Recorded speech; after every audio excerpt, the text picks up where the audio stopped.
Yeah, you know who it is. If you don't, it's your boy Shake. So what up, 2K fans? You know who it is. It's time for my review of NBA 2K15, my likes and dislikes. And as you guys know, I am a passionate NBA basketball fan. I'm a passionate basketball fan. And whenever you're passionate about something, you can then become the most critical of the thing that you are the most passionate about. And so I'm giving you guys a fair warning. I'm gonna give you a quote that I love to hear. I like to say myself. Don't invite me to speak if you don't want to hear the truth. In other words, don't click on the video if you don't want to hear a thorough breakdown review from your boy Shake. Starting with gameplay, my likes. I like how we have true simulation style basketball. You can tell that this game is centered around sim basketball. And they're trying every year to incorporate more and more simulation aspects to the game.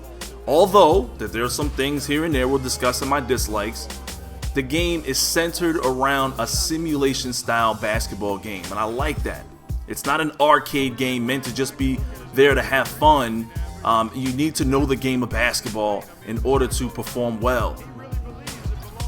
I like the improvements to defense, particularly on ball D. And I know a lot of people are saying, man, I don't know what you're talking about, on ball defense sucks. Not to me, because I'm a point guard. I use point guards. I tend to use guards when I guard people, and I tend to be able to control my defender very well with just the left stick. The lateral movements or the lateral defense that you have to have for certain characters, certain players. If you're using a center or a power forward, you're gonna have a lot of trouble D'ing up on people that can dribble past you. And I mentioned lateral defense, proper bump animations. They're not crazy like they were last year. They're still there, and they reward the defender for playing good defense. I like how you can block alley-oops. You're no longer subjected to being overpowered and by people exploiting the alley-oop animations, especially on the park. I mean, they can be stopped. Sometimes you just have to have a body in front of the guy that's receiving the alley-oop. I like the new collision system. There's less dunking exploits. In the past you could just cross a guy up, go to the lane, and automatically flying in the air. And I know that you can do that once you get posterizer, or if you have somebody that has posterizer. But I went up against Shaq a couple times. I went up against big players, big centers, guys like Dwight Howard.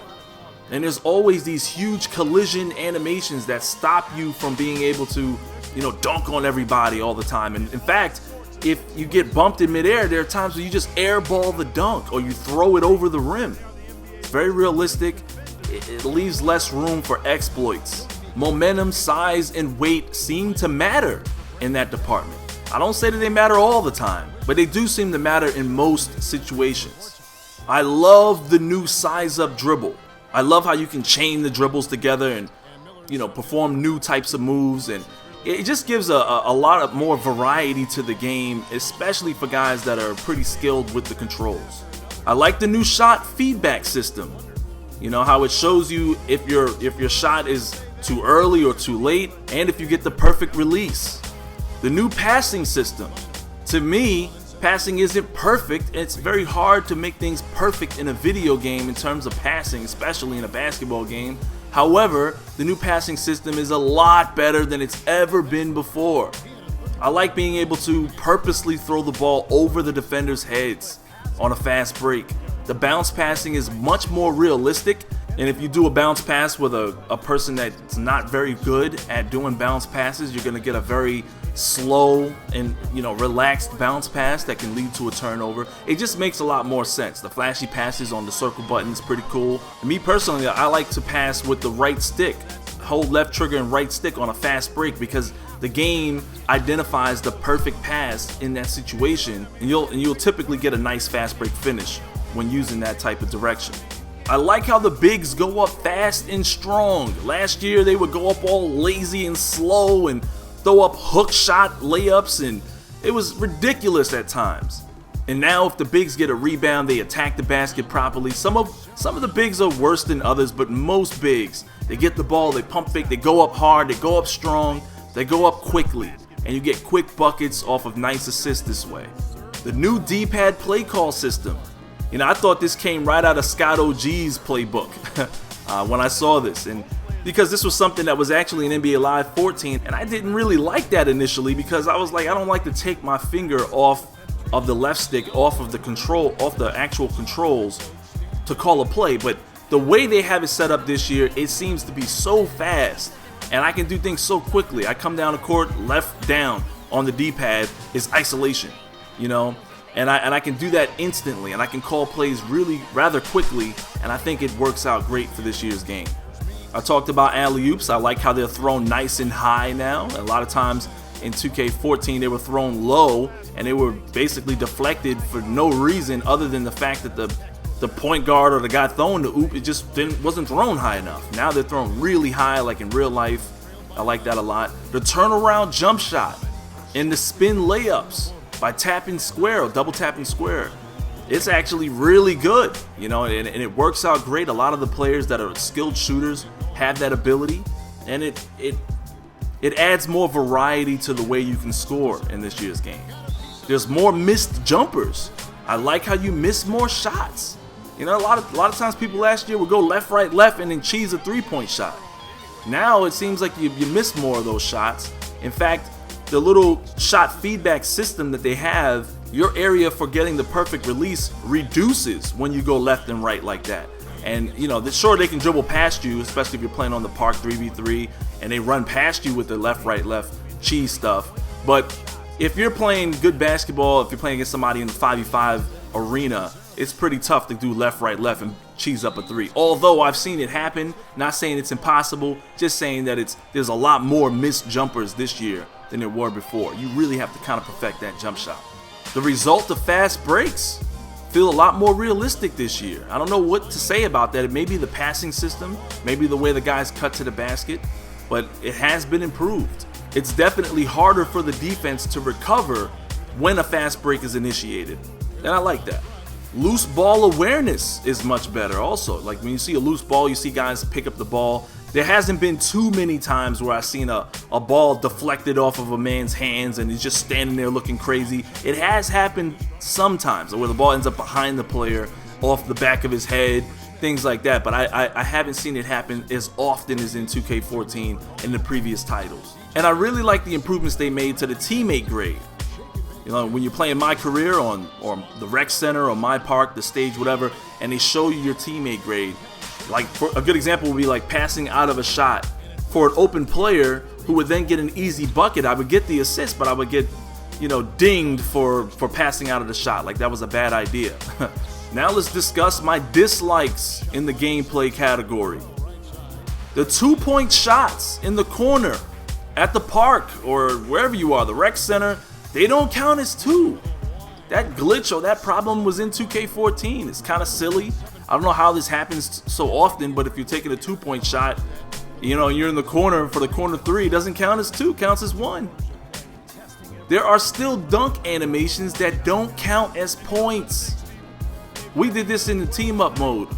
We had Dwight Howard under the rim, he did a reverse slam, I think it was D-Man who did it, and the dunk didn't even count. It didn't count. I mean, literally, they didn't have to pass the ball in. I mean, and I've actually seen this other times also. It doesn't happen as often as it did in 2K14. I don't think it's as prevalent as it was before, but it definitely is something to look at. The fact that it's remaining in the game is still kind of strange to me. I'm still scratching my head on that one. They still stop you on fast breaks at the three-point line on reception. And I guess maybe that's written into the code. Maybe they're trying to get you to shoot the three because you're at the three-point line. I've always told my friends, don't pass me the ball until you know I'm passing, until you know that I'm going past the three-point line. And I guess that may be still the case.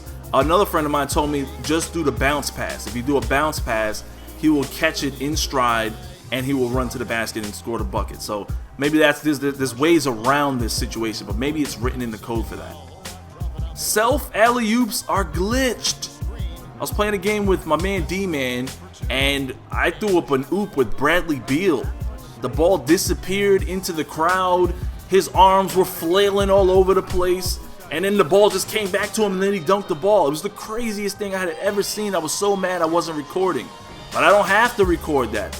I can just play the game and throw some self-oops, and you'll see the glitches. The hands twist, the arms are bending. It's weird. It's crazy. Those are the things that are going to wind up in my top 5. What the F's? That we don't want to see in NBA 2K16 unless they can fix it before that game comes out. I personally think they need a catch/deflect command like in Madden when you're trying to intercept the pass or deflect the pass. I think it would be a bigger gamble to try to catch it, but of course you should be able to deflect it, but I think it's too random. I know that I spoke to Mike Wang personally about this, and he told me, yeah, but it's written in the game, it's based on the guy's skills and all that kind of stuff. I just feel that there's too many times where my guy would legitimately catch the ball, but he tends to just bat it away, and I just think that they should maybe if you hold square, you can catch it, or LT and square, you can go for a catch rather than a deflection. I don't know, that's just my thoughts on that. My career is scripted. I guess, I don't know if this is a dislike or like, maybe it's part of the storyline. I mean, we are playing a campaign if you're playing My Career. It is a storyline. So maybe the scripted elements of that campaign are on purpose for that reason, to incorporate the storyline. So I don't know. I don't know if that's a bad thing or a good thing. You just feel kind of bad when your team is losing every time you come out of a substitution, especially when you're up by 5 and then all of a sudden you come out of subs and now you're down by 20. Or every time you get subbed out and subbed back in, your team is down by 10 more points. And I'm seeing this happening. Some people are telling me, oh, I'm sweeping people in the playoffs. I'm sweeping people in the finals. It's not scripted. Yeah, well, you're probably playing on rookie or pro. But this is the experience that I'm experiencing, and that a lot of my friends and people that have been tweeting me over Twitter are experiencing as well. You can push rebounders down, and they get called for the foul.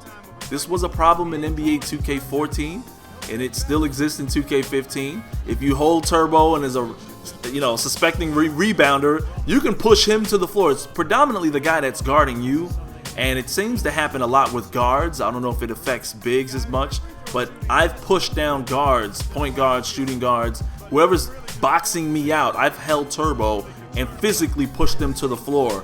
And then when they get the rebound, the other team members get the rebound, they still call foul on the guy that I pushed to the floor. It's really funny. I still have a problem with the way teammates contest shots on fast breaks. I feel like they still don't contest the fast breaks properly. I mean, a lot of times they don't even jump, or they don't even try. It's like, wow, you didn't even try to block that fast break.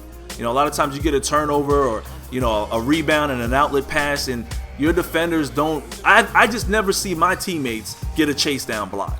If you've seen your teammates get a chase down block before, let me know, because I don't see it happening often, especially in cases where it should happen, and a lot of times they just let the guy make the layup. Another frustrating thing is the super box out. You can't swim move, or you don't have a swim move animation to get around that box out. If you're being boxed out on a rebound from somebody shooting the ball, it's like you're stuck there. You're literally in quicksand. You have no control of your character at that point. I at least want the ability to back away from him and go back out to the three-point line, maybe back away, but you can't. You're stuck there. It's the same thing like when they're shooting a free throw and you're locked into a box out animation. I just wish they would get rid of that.